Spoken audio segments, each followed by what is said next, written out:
Sikwanda,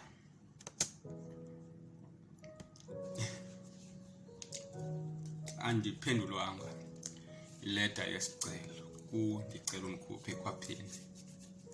Mhlawumbi impendulo le. Sele kwiimpondo zankomo liyoncanca kunina msobomvu lingqina ndimpene bambiliwa. Andiphendulwanga. Ukuba bendinonyanzelisa iingcinga zam ngemidingo zithungelane nezakho ibele icamaku kwiminyanya elingqineka kude kube semaphakadeni makube njalo. Nto nje amazwi endawathumayo ekwisimo esiwabe avakala njengecula, ibonakala njengamafu ukuwaqonda inyaniso, ukuwachatha uwaphendula kunotshe. Ndicela undigcine ekhwapheni, ungandiniki ithemba lothando, mpawu zondithanda, thanda uthambo lakho lomqhagi. Nxasayo qobo into yothanda mna mayiphelele ephupheni, ayondifulathela kodwa uthatha isicelo sam satanqa njengakangqongqo. Undiva ngondiva ovakala kwintsomi entliziyweni, ungandibeki kude ndingabi kufuphi, sibeke imigqaliselo imimiselo kweze ndingakuhluphi.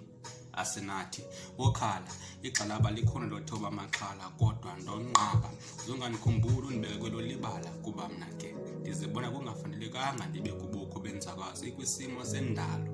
Ukunqaba, ukucikideka, ikhwezi libulisa ngokhanya indalo. Ibala elimhlophe nelilentsikaserosi ungaziboni lisecaleni kwakho. Vashiti Xebe, Estereo Magcina. Lena yileta yesicelo, impendulo kwisicelo, ileta yesiphelo, isulfure kwidangatya, umkhenkce kwingqele.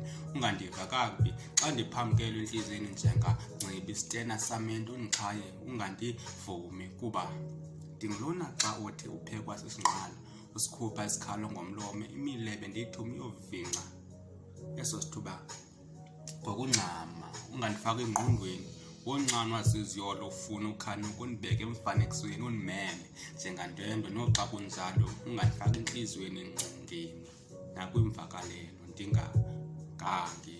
Njenjalo xa ndithembisa ukucenga ngoyela iziko njengathola undifake isicele ndingancanci. Asinathi kule leta yomba osisicelo uhamba ngenqwelo yezafobe ngokuloleka iqhutywa liqele lezafobe. Impendulo yakho mayingabi iperile onye irubi, ungajiveli ukuyibuyisa. Ndicela ubuhlobo ubunondonwabisa kude kunohambisana, ubulumko bunomxhobisa ngobomi. Ungaqotheki ngentsingiselo, lena yingcambi yemfuziselo kulaa mbongo endawubhala. Ngebhongo wahamba ngesantya sophazama kweliso, waba ngundaba mlonyeni, umqhawukiso obudlonana kwaba ndandincumisana nabo.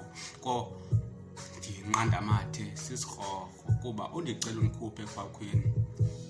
Sisithunzela isiporho sokwenzelwa idini ngengcaciso yempendula ileta yesicelo. Lena yileta yesikhumbulo, ileta yesikhululo, inkululo kwidyoko ebotshwe ngamatyathanga nakwitshutshiso yentandabuzo. Kwindawo endikuyo mandiyamkele, ungandibuzi imibuzo eqeleleyo kunorhano. Lena ke yileta yesicelo, ileta andiyibhalela yena kuba indebe yokuhloba ichithe ngokuchithwa ayiwi ngokuyiswa. Lena yileta yokutyhilwa, ileta yesicelo.